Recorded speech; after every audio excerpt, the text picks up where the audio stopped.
Scene called Carney good-looking, charming, and wicked smart. They didn't say that about Raul, though. I'm not sure what that means. And James Cameron also made the cut in the artist category. As for who was on the top in the key categories, Brazilian President Luiz Inácio Lula da Silva ranked as the top leader. Bill Clinton was first in the heroes category. And Lady Gaga, she made the list too. She was named the most influential artist. Well, earlier today, I was in Ottawa to help present the TD Scholarships for Community Leadership. It's something I've done for the last 5 years. 20 high school students receive scholarships to any Canadian university for their work in making a difference in their community. Now, one of the recipients is Privia Randhawa. Part of what drove her to volunteer efforts was the gang violence in Surrey, BC. That's her hometown. In one of the worst incidents in the province, 6 people were gunned down in the Surrey apartment building back in 2007. But more recently, police in the area have cracked down on teen gangs, catching youths as young as 16 leaving crack houses. Police say teens are getting involved in organized drug dealing and are in contact with known high-profile gang members. Okay, so where does the 17-year-old high school girl fit into all of this? Well, Privia wanted to offer young people, especially girls, an outlet to steer them away from gangs or becoming part of Generation Couch Potato, that growing number of kids who aren't getting enough physical activity we were talking about earlier this week. Well, today I sat down with Privia and we talked. I'm curious to know a lot about, when I hear about how inactive teenage Canadian girls are. Tell me your own story. I mean, you're clearly not one of those girls. No, I'm not. From a really young age, I've always been involved in sports. Since kindergarten, I played soccer. I played for 8 years. And even getting into high school, I still continue to play. I play basketball right now. I'm on my senior basketball team. And hopefully I can continue playing basketball in university too, possibly. But you wanted to do more than just play yourself. You wanted to encourage other people to play. I did. What have you done about that? Well, when I was in grade 8, I noticed a huge lack of participation, especially with girls.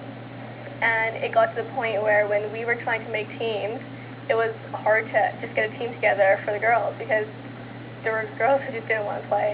And I just wanted to change that. So basically I went to my elementary school and started a basketball program there and mentored these kids and taught them the importance of staying active and eating right and what it can do for their lives.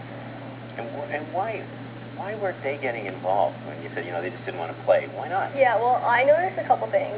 One was that a lot of them didn't have the support that they needed when they were getting to high school. I think it was that transitioning period that really threw them off.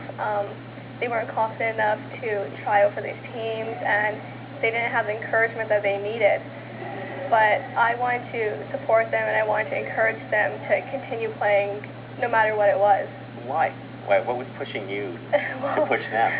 Well, for me, I really just wanted to make a difference. I knew what sports had done in my life. They've done so much for me. They've taught me how to manage my time well. It's kept me active. It's kept my mind focused on a positive thing. There's so many distractions right now where I live. There's lots of gangs, gang involvement, and that's a horrible thing to be involved in. In Abbotsford, there were 2 boys in high school who were shot. Just a couple months ago, there was a boy from Surrey who was basically shot in his car, and it's just unbelievable. It's horrible to go through that. I have no idea what their family is feeling right now. It just must be terrible. But I didn't want anyone to go through that, no one that I knew. So that pushed you to really, showing a different options for kids. It has, because as well as, I know I'm at these schools, I'm helping kids play basketball and teach them about nutrition, but I think it's also a way to keep them off the streets, out of bad positions and stuff like that. When I was young, growing up, I was always so busy with sports and so focused on them that I didn't have time to hang out with the wrong people. I met good people through sports who were focused just like I was and who had good goals, and that changed me as a person. It really helped me. Well, I hope it could. I mean, it's hard to get people back once they've crossed over to that side. Oh, but it's very hard. Yeah, but it's another thing just to keep them from going over that side in the first place. Yeah, that's what I'm trying to do, basically. Get them when they're young. Get them when they're young. Yeah. Well, good luck. Thank you. And keep going out there to make a difference. Thank you. Well, Rashmi,